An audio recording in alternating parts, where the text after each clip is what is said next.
My question is, if I could be half as good at you, or at communicating as you are, I would be set. How can I teach myself to do that? Practice.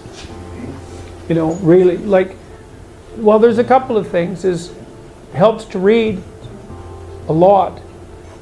It really helps to write.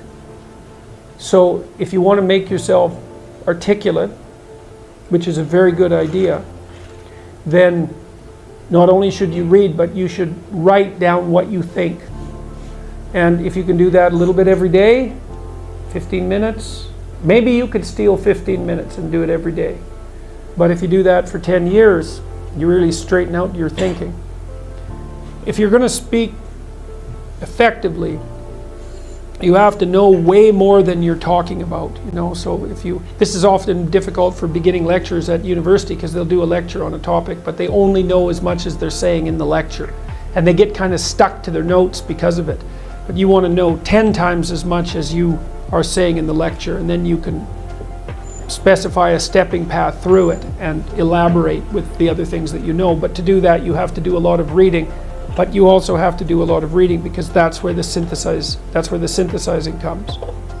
So that's on the input side. And then on the output side, well, there's some techniques, let's say, is like if you're speaking in front of a group, you are not delivering a talk to a group. That's not what you're doing. The talk isn't a packaged thing that you present to a group. There isn't a group. There's a bunch of individuals, and you talk to them. So when I talk to a group, I always talk to people one at a time. And that makes it easier too, because you know how to talk to a person. It's like, can you talk to 1,000 people? Well, probably not, because it's too intimidating. But there isn't 1,000 people there. There's 1,000 individuals. And so you just look at an individual and you say something, and you can tell if they're engaged. They look confused, or they look interested, or they look angry, or they look bored, or maybe they're asleep, in which case you look at someone else. And they give you feedback about how you're doing. And so one thing is to have something to say, yeah, but the next thing is pay attention to who you're talking to. Because unless you're very badly socialized, and that seems unlikely in your case, because you present yourself at least moderately well, and well, I mean, I don't know you very well, but on first sight, you're doing fine. So the probability that if you pay attention to the individuals that you're talking to, that your natural wealth of social skill will manifest itself is extremely high. And so you don't deliver a talk to an audience. That's a really bad way of thinking about it. You're actually engaged in a conversation with an audience. Even if they're not talking, they're nodding and shifting position and looking like this, and you can pull all that in and use it to govern the level at which you're addressing the entire audience. The last thing I would say is, well, having the aim to be a good communicator is a good start. And you think, well, I could buttress that to some degree.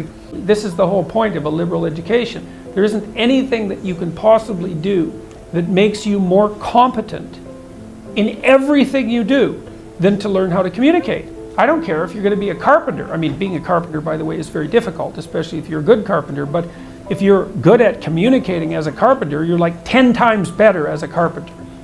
So, and this is something that the liberal arts colleges, I think, I don't know if they've forgotten it, but they don't do a very good job of marketing. It's like, well, what's the use of a bachelor's degree, a Bachelor of Arts? It's like, well, you can think, you can write, you can speak, you've read something. It's like, the economic value of that is incalculable.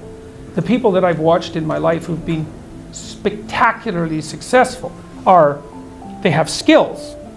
Clearly, that's a minimum precondition. But they're also very, very good at articulating themselves. And so whenever they negotiate, they're successful.